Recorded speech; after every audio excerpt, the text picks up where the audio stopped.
એ મહાદેવ છે. બ્રહ્માજી ખૂબ સમજાવ્યા કે દેવાધિદેવ મહાદેવ, એનાથી મહાન કોઈ નથી, આપ એને જાણી નથી શક્યા.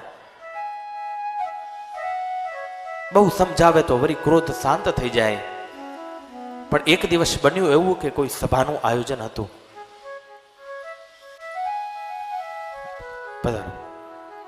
સભાના આયોજનમાં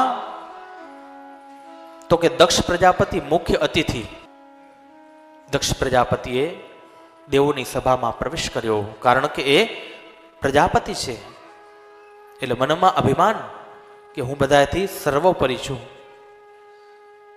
પણ એ ભગવાન શિવના મહિમાને જાણતા નથી.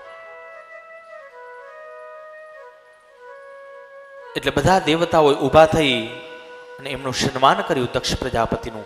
પણ મહાદેવ છે એ ધ્યાનમાં છે, એને જાણ પણ નથી કે દક્ષ પ્રજાપતિ અહીં આવ્યા છે. અને એ ઊભા ન થયા. બસ આટલી વસ્તુ.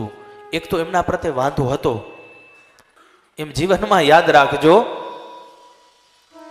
કોઈ પણ વસ્તુ પ્રત્યે વાંધો હોય ને તો એ બદલી શકે છે, પણ તમને વ્યક્તિ પ્રત્યે વાંધો હોય તો એ કોઈ દિવસ ભેગું ન થાય. એમ દક્ષ પ્રજાપતિને ભગવાન પ્રત્યે વાંધો તો હતો, પણ બ્રહ્માજીના સમજાવવાથી પોતે શાંત થઈ જતા.